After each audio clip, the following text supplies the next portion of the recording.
ओम शांति, ओम शांति, ओम शांति। मधुबन बाबा के बेहद घर में बारिश के दिनों में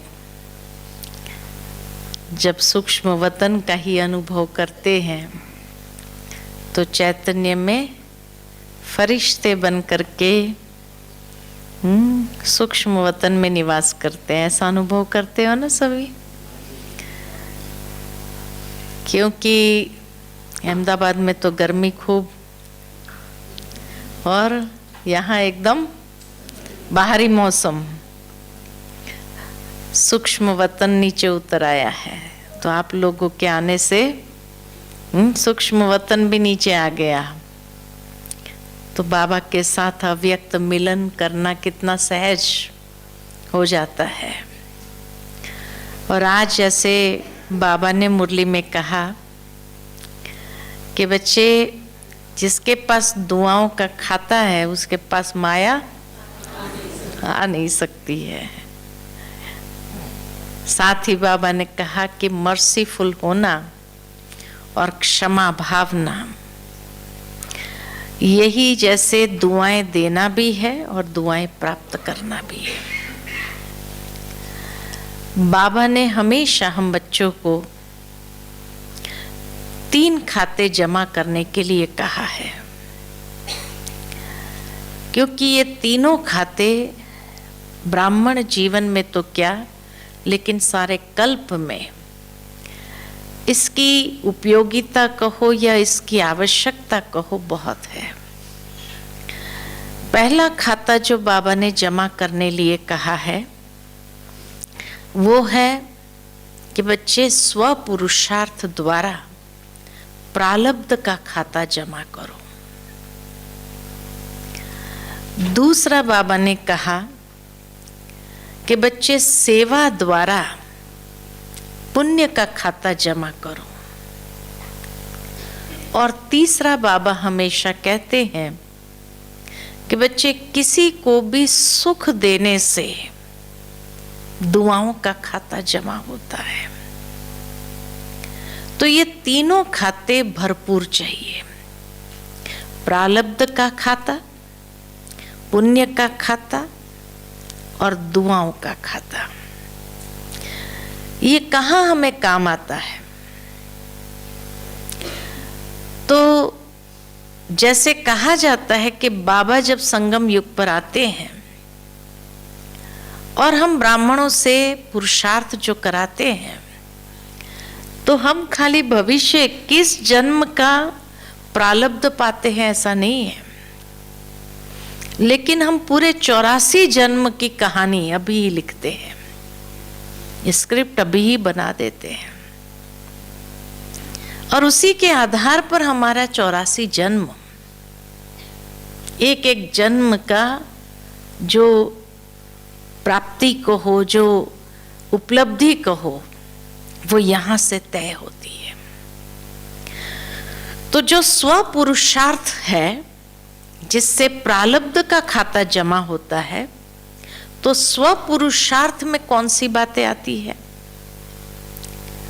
तो ब्राह्मण जीवन के लिए जो बाबा ने नियम मर्यादाएं दी है, जो श्रीमत दी है, उस श्रीमत से एक एक कदम जितना हम श्रीमत पर चलते जाते हैं, यही हमारा पुरुषार्थ है।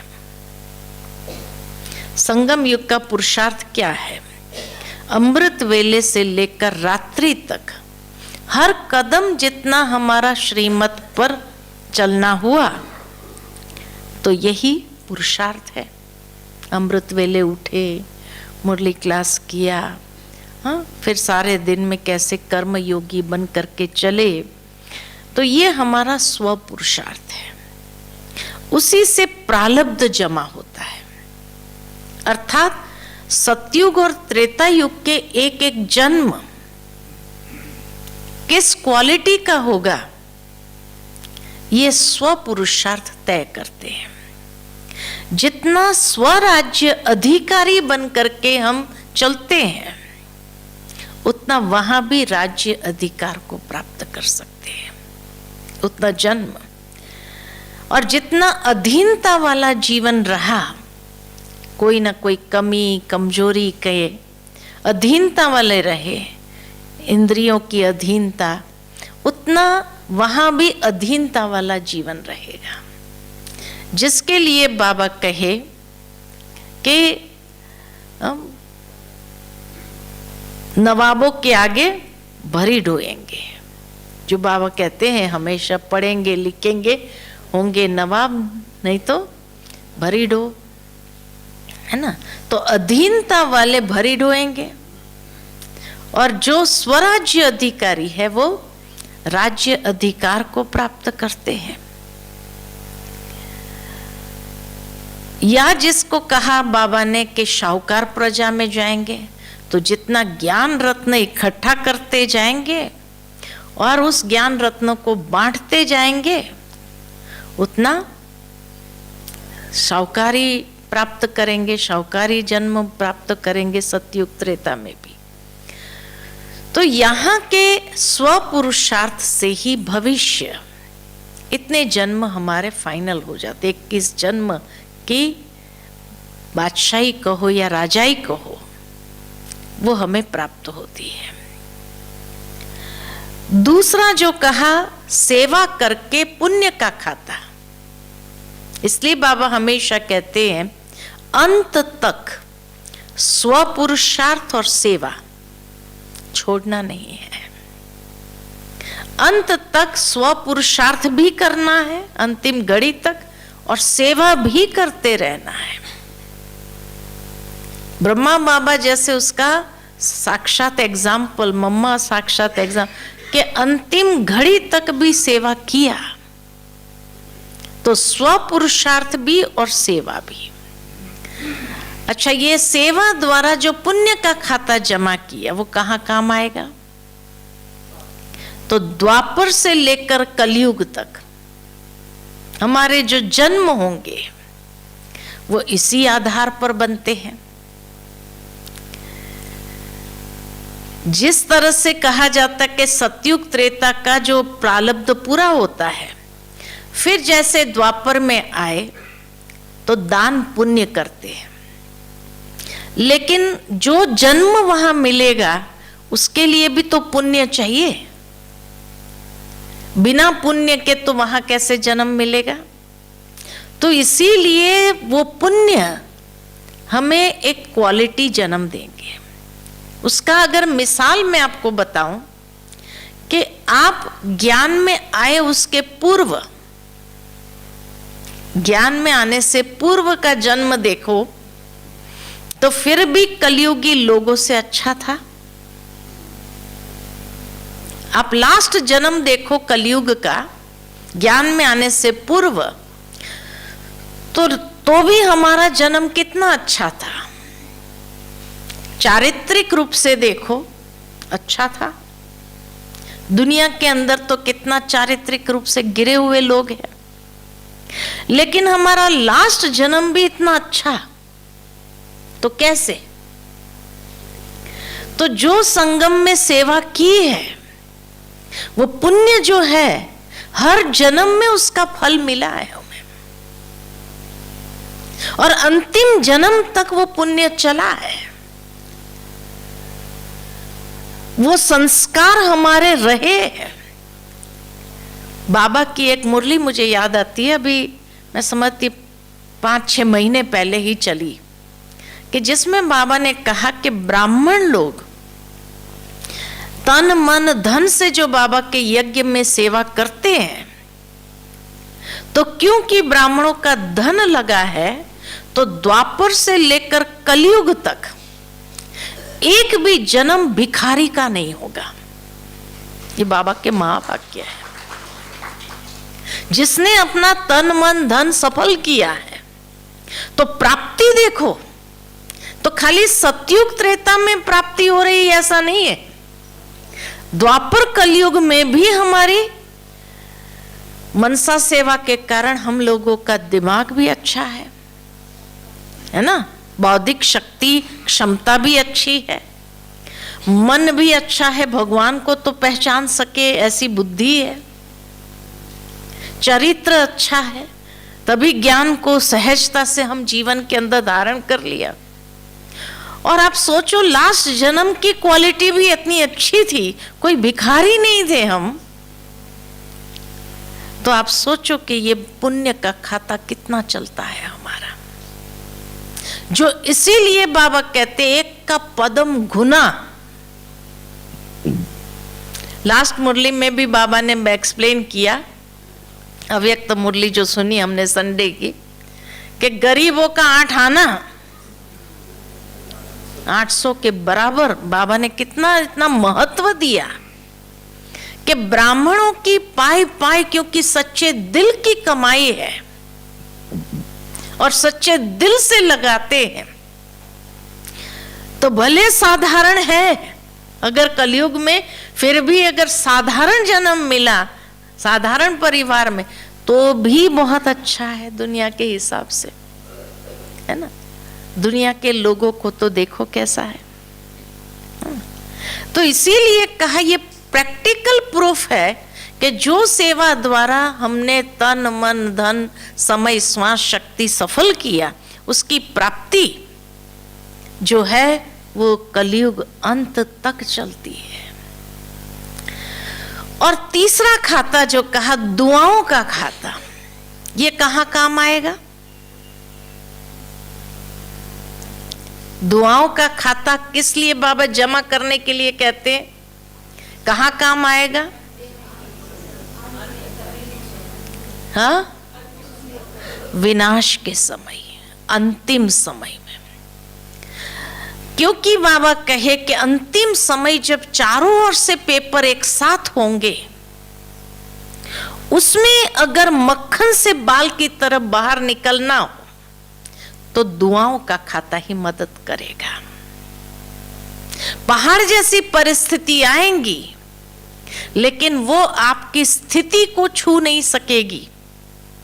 उसका कारण है दुआएं जमा है।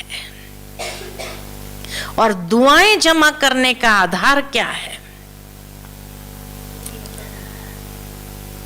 पुण्य कर्म से तो हाँ, सुखदेव बनने से। जितना मैंने अनेक आत्माओं को सुख दिया है, मेरे कर्म ऐसे हैं जो मेरे कर्म से किसी को सुख मिला, तो उसके अंदर से जैसे निकलता है, किसी को आप कोई बात में सुख दो तो कहते हैं ना थैंक्स, ये थैंक्स हमारे लिए दुआ बन गई। जहां कहीं हमने ऐसे श्रेष्ठ कर्म किए कि जिस श्रेष्ठ कर्म से किसी आत्मा के अंदर से निकलता है, आपको बहुत बहुत थैंक्स, ये हमारे लिए, ये थैंक्स नहीं है, ये दुआ है ना। शुक्रिया किया किसी ने, तो इसीलिए जब किसी को सुख दिया, जब किसी को हमने खुशी दी, उस समय हमें दुआएं जमा होती है हमारे पास, हमारे खाते में। और इसीलिए आज जो बाबा ने कहा, उसके पास माया आ नहीं सकती है, क्योंकि माया ही तो पेपर लेती है लास्ट में भी।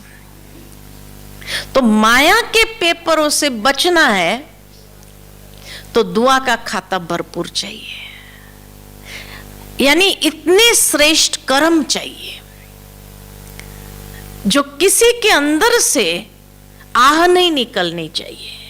आह निकली, अगर मेरे कोई कर्म ऐसे हैं जो आह निकले किसी सामने वाले के अंदर से, ये बद्दुआ बन जाती है, और वो बद्दुआ हमें बहुत तकलीफ देती है। और माया चारों ओर से हमारे ऊपर पूरा आक्रमण कर लेती है। इसीलिए बाबा कहे कि इतना सुख देने वाले कर्म करो, सुखदेव बन जाओ। दूसरा, दुआएं जमा करने का आधार जो बाबा ने मुरली में हमेशा बताया है हमें, कि बच्चे बैलेंस से ब्लेसिंग मिलती है। बैलेंस, बैलेंस से चलना आना चाहिए। अगर हम जीवन के अंदर कर्म और व्यवहार में व्यवहार और परमार्थ के बीच में बैलेंस नहीं रख सके, कर्म और योग के बीच में बैलेंस नहीं रख सके, तो परिवार वाले भी हमें क्या कहते, जब देखो बस उसको वही सूझता है और कोई सूझता ही नहीं है। जैसे वो अरे भाई हम लोगों भी है इस संसार के अंदर, हमारे साथ भी उठो बैठो बात करो। कहते हैं ना, इम्बैलेंस नहीं होना चाहिए, व्यवहार और परमार्थ के बीच में बैलेंस चाहिए, भौतिकता आध्यात्मिकता के बीच में बैलेंस चाहिए, स्वपुरुषार्थ सेवा के बीच में बैलेंस चाहिए, लौकिक और अलौकिक के बीच में बैलेंस चाहिए, है ना। ये सारे बैलेंस जितने बाबा ने बताए हैं, ये जितना हमारे जीवन में बैलेंस है, उसी से हमें दुआएं प्राप्त होती है। खाली आत्माओं की दुआ मिले इतना नहीं, लेकिन परमात्मा दुआएं भी सहज मिल जाती है। और जिसके पास परमात्मा दुआएं हैं, बस उसका तो कहना ही क्या है, बेड़ा पार हो जाता है। उसके पास तो माया कभी सम्मुख फटकने का भी नाम नहीं लेंगी, है ना। परमात्मा रक्षा कवच जैसे हमारे पास हो जाता है, परमात्मा दुआ हमारे लिए रक्षा कवच हो जाता है। तीसरी बात, आप लोग अधिक चिंतन करना इसके ऊपर, क्योंकि बहुत सारी बातें हैं, तो उसको विस्तार करने जाएंगे तो टाइम की कमी हो जाएगी। आगे भी आपका क्लास है। तीसरी बात कि दुआएं किसको मिलती है, आज्ञाकारी बनकर चलने में दुआएं हैं। जो बाबा की संडे की मुरली हमने सुनी, ऑनेस्टी, हाँ, 3 मुरली जो लगातार बाबा की चली, हाँ, पहली रियल्टी रॉयल्टी की, हाँ, प्योरिटी, पहली मुरली प्योरिटी की, दूसरी रियल्टी रॉयल्टी पर, और तीसरी ऑनेस्टी पर, और आज्ञाकारी बनकर के चलने में। हाजी करने वाले जो है, जो सहजता से हाजी कर देता है, उसको दुआएं सबकी मिलती है ना। इसीलिए बाबा कहते हैं, हाजी करना माना आस्तिक, नाजी करना माना नास्तिक। जो इस रहस्य को समझ लेता है कि हाजी करने में मुझे दुआएं मिलने वाली है, वो जिंदगी में कभी नाजी नहीं करेगा, है ना। नाजी करना माना उसने इस रहस्य को समझा ही नहीं है कि इसमें क्या प्राप्ति है, तो इसीलिए वो कोई ना कोई नाजी भी कैसे करता है, बहाना बना करके। इसलिए बाबा कहते, कई बार कई बच्चों को एक बाजी बहुत अच्छी खेलनी आती है, बहानाबाजी ना करने का एक तरीका, तो बहानाबाजी करना ये भी तो ना करना हुआ ना। लेकिन जिसने हाजी की, आज्ञाकारी बन करके चले, उसको सहजता से हर एक की दिल की दुआएं प्राप्त हो जाती है। चौथी बात, इसीलिए कहते हैं हाजी करना माना भाग्य के दरवाजे को हाजी खोलना। कहते हैं ना, सिम सिम दरवाजा खुल जा, भाग्य का दरवाजा खोलना होता है। एक हाजी किया, लेकिन उससे कितने भाग्य के दरवाजे खुलते हैं पता ही नहीं चलता है। और नाजी किया माना भाग्य के दरवाजे बंद हो जाते हैं। फिर कहते हैं, भाई मैं भी तो हूं, सारा चांस इसको मिलता है, मेरे को नहीं मिलता। लेकिन वो हाजी कर रहे हैं, ये आगे बढ़ रहे हैं, हमको तो आगे बढ़ने को नहीं मिल रहा। क्यों नहीं बढ़ रहे हैं? बंद कर दिया। इसलिए तो हाजी करने वाले हर एक को प्रिय लगते, तो उसके दरवाजे खुलते जाते हैं, वो आगे बढ़ते जाते हैं। और नाजी करने वाले दरवाजा बंद करके बैठते, फिर शिकायत होती रहती है, फरियाद करते रहते हैं। बाबा को भी फरियाद करते रहते, बाबा मेरा भाग्य का दरवाजा तो तुम खुलता ही नहीं है। बाबा ने विधि बताई, उस विधि को अडॉप्ट करो, फिर देखो कैसे दरवाजा नहीं खुलता है। चौथी बात, नहीं पांचवी बात ना, चौथी बात, आवश्यकता के समय पर मददगार बनना। किसी को समय पर जरूरत है और उसी समय पर हम मददगार बने तो कितनी दिल की दुआएं उसके अंदर से निकलती है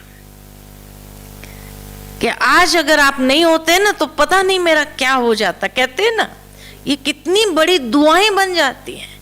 तो आवश्यकता के समय पर किसी के पास खड़ा हो जाना, मददगार बन जाना, देखो कैसे उसके अंदर से दिल की दुआएं निकलती है हमारे लिए, और हर बार निकलती है। इसीलिए बाबा कहे कि समय पर जो साथ देता है, सहयोग देता है, उसका भाग्य भी उतना बड़ा होता है। दुआएं प्राप्त करने का यह आधार है। पांचवी बात, समय पर किसी कार्य के लिए निमित्त बनना, क्योंकि निमित्त बनने का भी भाग्य बहुत बड़ा है। कोई सेवा के निमित्त बन जाना, तो जो निमित्त बनता है ना उसको हमेशा दुआएं मिलती है। कितनी आत्माओं की दुआ मिल जाती है। तो एक तो आवश्यकता के समय पर सहयोगी बनना, और दूसरा कोई विशेष कार्य के लिए निमित्त बनने का भाग्य बहुत बड़ा है। हमारी बड़ी दादी जी हमेशा इसलिए कहते, निमित्त भाव रखो।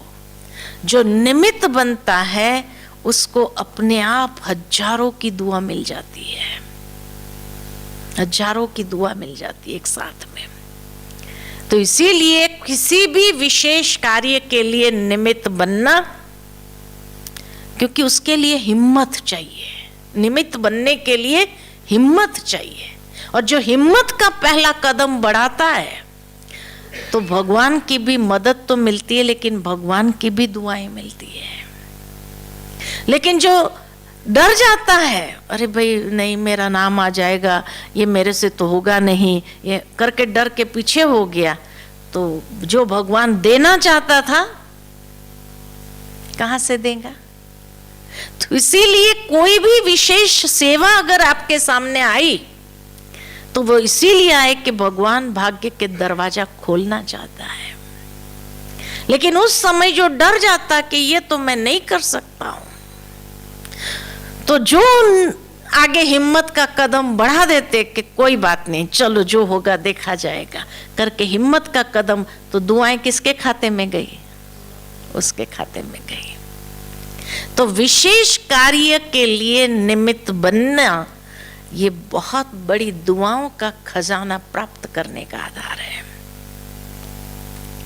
छठी बात, समय पर कोई कार्य संपन्न करना, उसकी भी दुआएं बहुत है।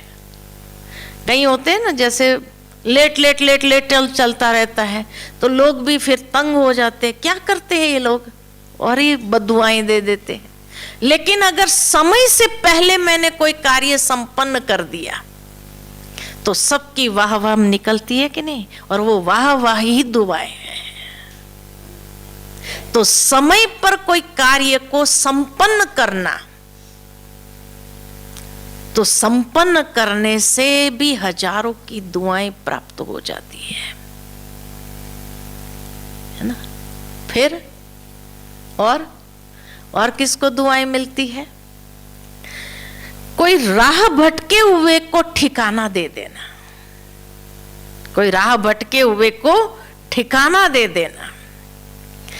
क्योंकि आज की दुनिया के अंदर आप देखते हैं कि कितने लोग राह भटके हुए हैं। मोबाइल जब से आया कई लोगों का भटकना शुरू हो गया बुद्धि से, है ना। अब उन भटके हुए को ठिकाना दिखाना, कई यंगस्टर्स बिगड़ गए हैं, लेकिन बिगड़े हुए को सही रास्ता दिखाना। कल एक बहुत सुंदर कहानी मेरे सामने आई कि एक बच्चा बहुत बिगड़ा हुआ था, पैसा ऐसा उड़ाता था क्योंकि उसको सहजता से मिलता था, तो बहुत उड़ाता था, पैसा वेस्ट करता था। उसके पिता ने सोचा इसको रियलाइज तो कराना चाहिए। 10-10 रुपए के 10 कॉइन दिए उसको, 9 कॉइन दिए और कहा बेटे ये तालाब जो है ना, कितना दूर तुम फेंक सकता है 10 का कॉइन। कहा इसमें कौन सी बड़ी बात है, मैं तो फेंक सकता हूं दूर तक। और उसने एक एक कॉइन फेंकना चालू किया। जितना ज्यादा आगे जाता था ना, अपने पिता को देखो कि कितना आगे डाला मैंने। 90 रुपए तो उसने डाल दिए। कहा आपने तो कहा 10 कॉइन है, ये तो 9 ही कॉइन है। कहा नहीं, अभी 10वां कॉइन है ना, 10 रुपया तू खुद कमा के ले आ और डाल। तो बच्चा कहता है इसमें कौन सी बड़ी बात है, 10 रुपया कमाना कोई मुश्किल है क्या। लेकिन जहां जाता था, अमीर घर का बच्चा, उसको कौन नौकरी देगा। वो गया एक होटल में, मैं बर्तन साफ कर दूं, आप मेरे को 10 रुपया दे दो बस। कहा नहीं भाई, तेरे से काम करवाना, हमें कोई मुसीबत मोलना है कि जा जा जा तू। जहां भी जाए मना कर दिया, कोई काम ही नहीं देवे। और उसने तो अपने बाप को प्रॉमिस कर दिया, अरे शाम तक मैं लेके आता हूं आपको 10 रुपया, कोई बड़ी बात है कमाना। अब कोई उसको देवे ही नहीं। फिर आखिर एक वेल्डिंग वाले के पास गया, लोहे का काम, खूब लोहा उसने कहा वहां से उठा कर ले आओ, ये वेल्डिंग करो, मेरे साथ में मदद करो, इसको मोड़ना है तो जोर लगाना पड़ेगा। सारा दिन धूप में और वो वेल्डिंग करता रहा। दिन के अंत में उसको 10 रुपया हाथ में मिला। आया अपने बाप को कहा लो 10 रुपया लेके आया। कहा जा अभी फेंक दो।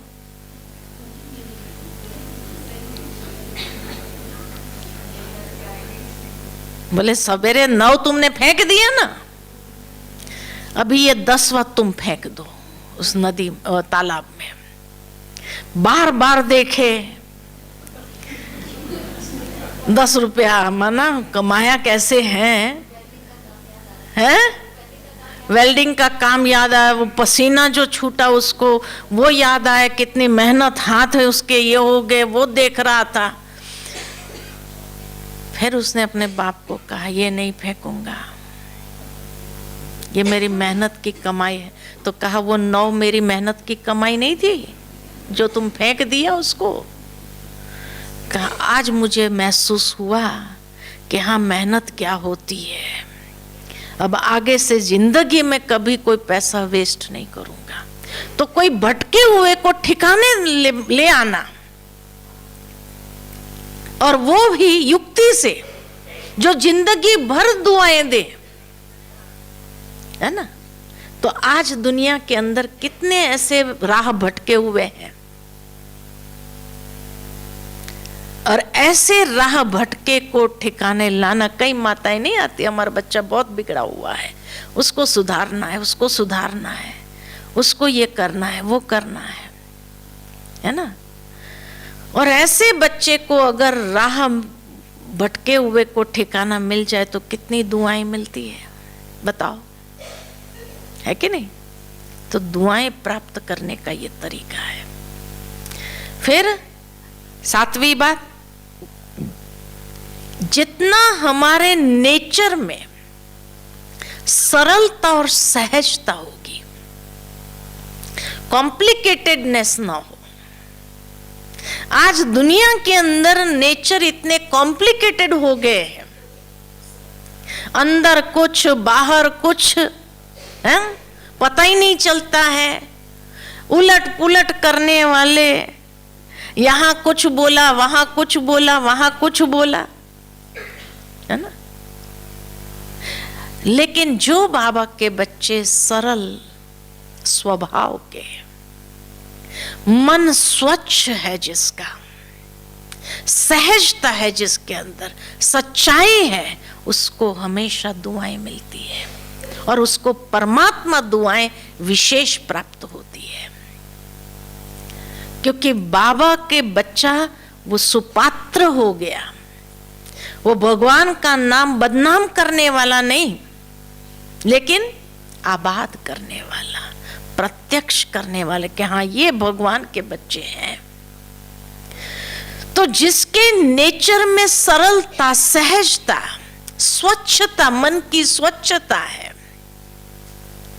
और सत्यता, सच्चाई है, उसके ऊपर भगवान भी राजी हो जाता है, फिदा हो जाता है। उसको परमात्मा दुआएं भी सहजता से प्राप्त होती है। इसी का नाम तो ब्राह्मण है, नहीं तो ब्राह्मण किस बात के, है कि नहीं? अगर ये चीज ही नहीं है तो ब्राह्मण काहे के फिर? इसीलिए सत्यता सरलता ले आती है। लेकिन जितना मनुष्य झूठ बोलता है ना, उतना टेंशन ज्यादा हो जाती है, कॉम्प्लिकेटेडनेस ज्यादा हो जाती है। क्यों? क्योंकि हर बार उसको याद रखना पड़ता है कि पिछली बार कौन सा झूठ बोला था। कितना याद रखना पड़ता है कि पिछली बार ये बोला था, अगर इस बार ये बोला तो मुश्किल हो जाएगा। और हर बार कभी कॉन्ट्राडिक्ट नहीं होना चाहिए, नहीं तो लोग क्या समझेंगे, मेरे बारे में क्या इंप्रेशन लेंगे। इसलिए कितना टेंशन रखता है कि हर बार उसको याद रखना पड़ता है। एक बार भी अगर गफलत हुई तो गए फिर। उससे तो सच्चाई रखे ना, तो टेंशन ही नहीं। तो कोई जब कहता है ना कि हमें बहुत टेंशन है, तो मैं सोचती हूँ जरूर कोई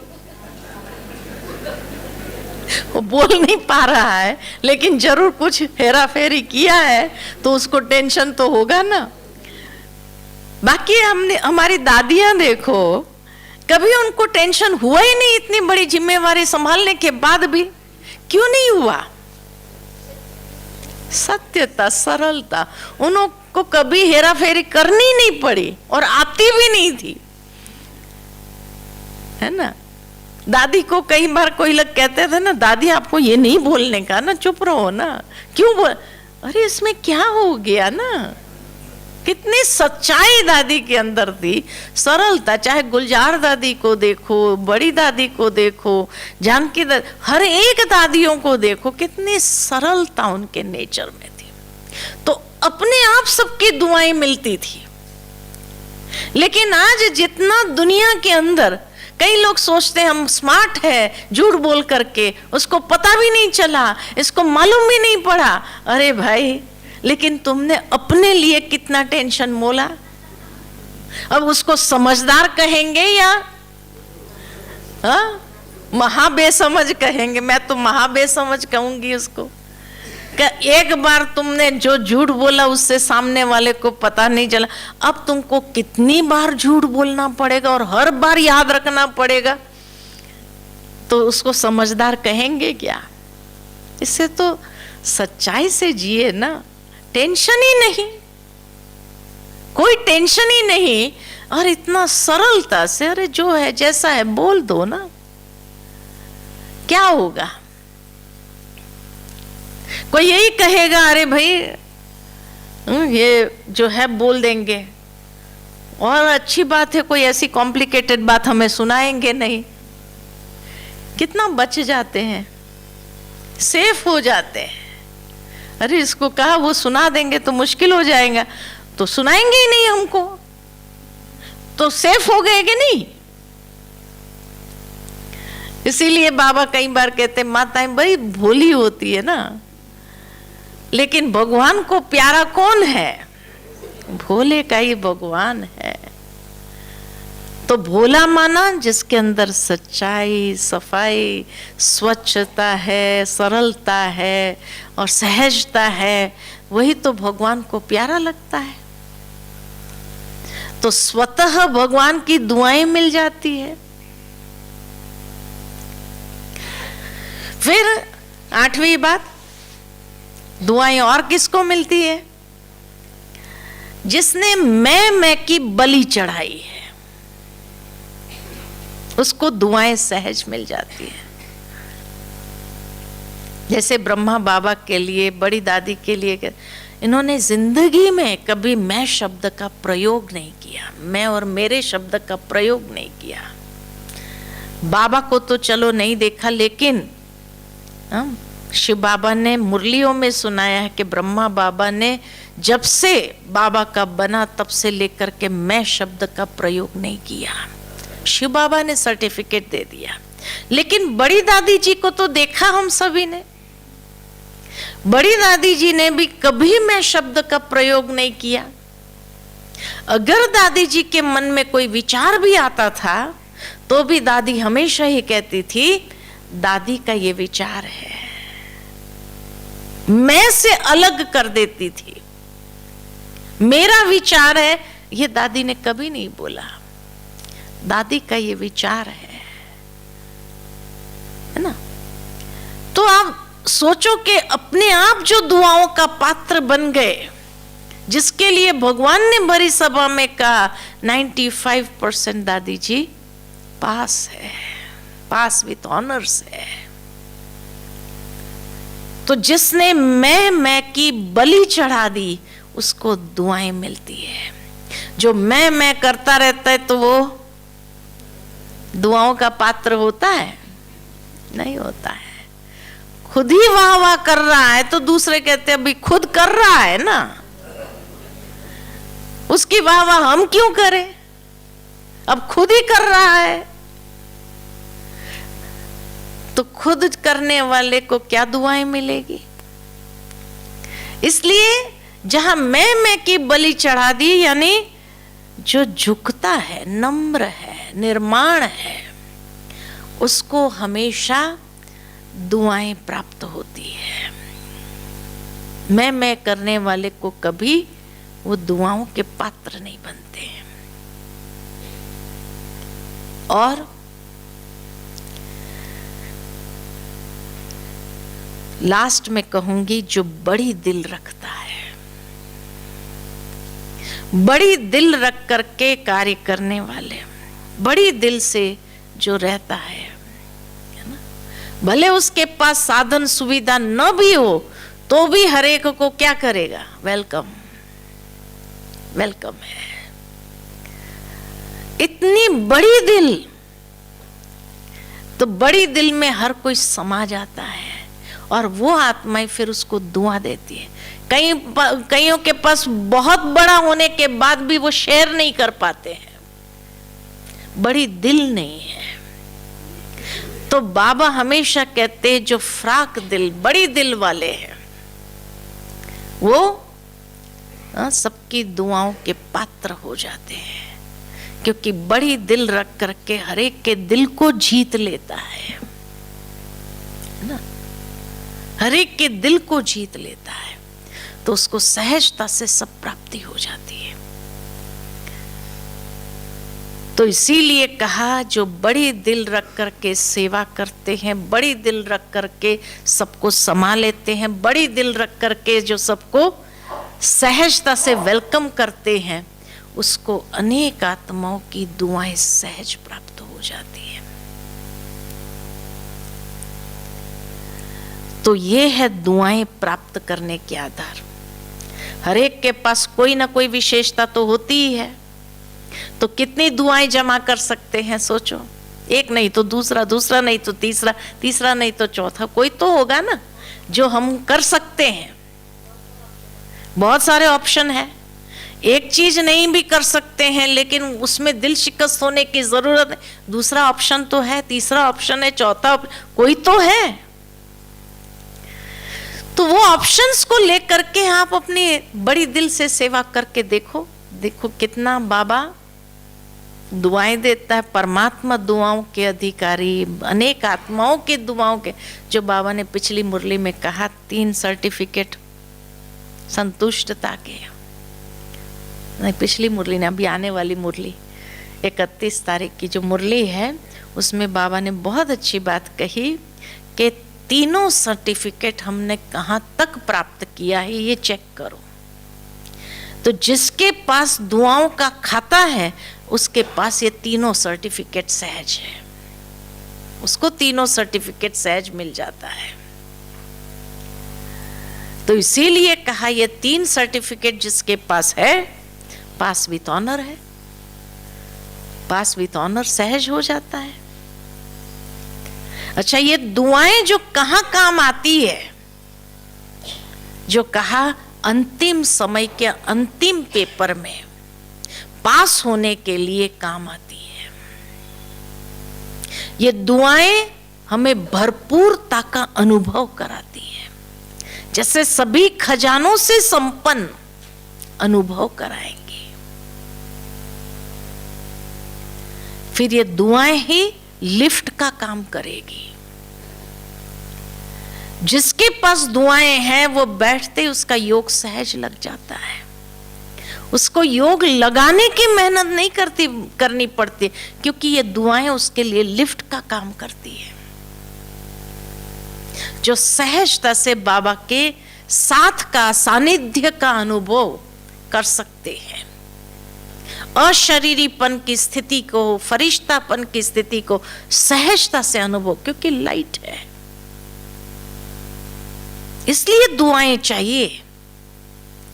कई बार आपने देखा होगा कईयों को जैसे एक्सीडेंट होता है और एक्सीडेंट हुआ तो भी उसको एक खरोच तक नहीं आई और गाड़ी देखो तो एकदम खत्म हो गई, तो क्या कहते हैं? दुआओं ने बचाया है उसको, दुआओं ने बचाया है। मुझे याद आता है हम हैदराबाद गए थे, तो हैदराबाद में हम करीमनगर गए, प्रोग्राम था तो वहाँ करीमनगर गए। अब वहाँ पर फोन आया कि भाई सीएम मिलना चाहता है, लेकिन अभी का अभी आप पहुँच जाओ, अभी 2 घंटे का रास्ता है, अभी कैसे पहुँच जाएंगे? तो हमने कहा भाई 2 घंटा लगेंगे हमको आने में, अभी भी निकले तो कहा कि थोड़ा जल्दी करना है ना। तो फिर वो ड्राइवर जो है वो कहता नहीं मैं पहुंचा दूंगा। अब कौन सी गाड़ी थी? तो ये मारुति जो डब्बा वैन, मारुति वैन है ना, तो वो गाड़ी थी। अब उसमें जो है ड्राइवर आगे प्रीतम बेन, पीछे मैं, कुलदीप बेन, एक कन्या, 5 जने हम। अब इतना फास्ट चलाए 100-120 की, हम लोग बार बार उसको कहे कोई बात नहीं मिलेंगे तो कोई बात नहीं, तुम धीरे चला। वो हवा में उड़ती थी, ऐसा लगता था।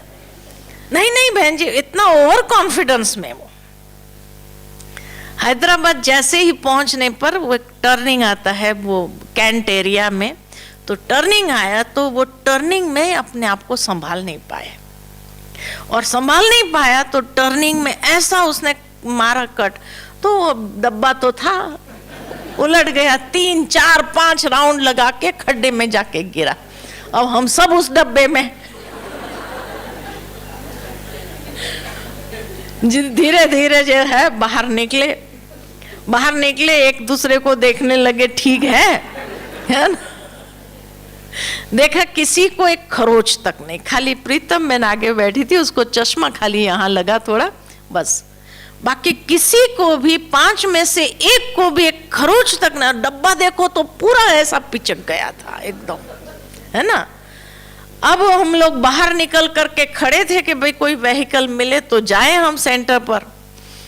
फोन लगाया किसी को, उस समय तो मोबाइल नहीं था, तो किसी को बोला कि भाई ये नंबर पर फोन करो, उनको कहो कोई दूसरी गाड़ी भेजे। तो कैंट एरिया था, मिलिट्री का एरिया था, तो किसी को ऐसा मैसेज दिया। तो फिर जो है, जो वहां से आता था देखता था इसमें तो कोई नहीं बचा होगा। हम कहे हम सब खड़े हैं यहाँ पर। कहा ऐसी गाड़ी में कितने लोग थे? बोले 5 लोग थे, पांचों को कुछ नहीं हुआ, एक खरोच तक नहीं। अंदर मुड़ मार लगा था थोड़ा, है ना। तो फिर भी हम लोग हॉस्पिटल जाकर चेकिंग करवाए कि भाई कहीं कोई किसी का हड्डी बड्डी टूटा तो नहीं, लेकिन सब इंटैक्ट, है ना। बड़ी दादी को जब सुनाया, उस समय प्रकाशमणि दादी थे, जब सुनाया तो कहते हैं, और नीचे वो कन्या, उसके ऊपर कुलदीप बेन और उसके ऊपर मैं। बड़ी दादी इतना हंसी, बोली वो कन्या का हाल क्या हुआ? हमने कहा सब परफेक्ट थे, कोई को भी कुछ नहीं हुआ, एक भी हड्डी किसी की टूटी नहीं। तो ये क्या है? दुआएं जो है कैसे मदद करती है, और कैसे। और फिर आधे घंटे के बाद हम चीफ मिनिस्टर को जाकर के मिले, उसको बताया नहीं कि इतना बड़ा एक्सीडेंट से हम होकर के आए, लेकिन कहने का भावार्थ ये कि एक खरोच तक नहीं आए, 5 बार गुलट खाए और एक खरोच तक नहीं आए, तो यही तो दुआओं की शक्ति है। कि सोचो आप, कितनी वो 120 पर डब्बा चल रहा था, और जो उल्टा वो तो कितना राउंड लगाया होगा और जाकर के खड्डे में गिरा। वो तो गाड़ी तो गई, स्क्रैप में ही गई, उसका तो बिल्कुल ये नहीं, उसको रिपेयर भी नहीं कर सकते थे। लेकिन ऐसी कंडीशन में भी अगर 5 में से एक को भी एक खरोच तक ना आए तो उसको क्या कहेंगे? ये सबसे बड़ा चमत्कार नहीं तो क्या कहेंगे? हाँ, ड्राइवर तो पहला बेचारा निकल करके मदद करने लगा, सब करने लगा, क्योंकि वो तो बड़ा गिल्टी फीलिंग करने लगा कि मेरे से क्या हो गया।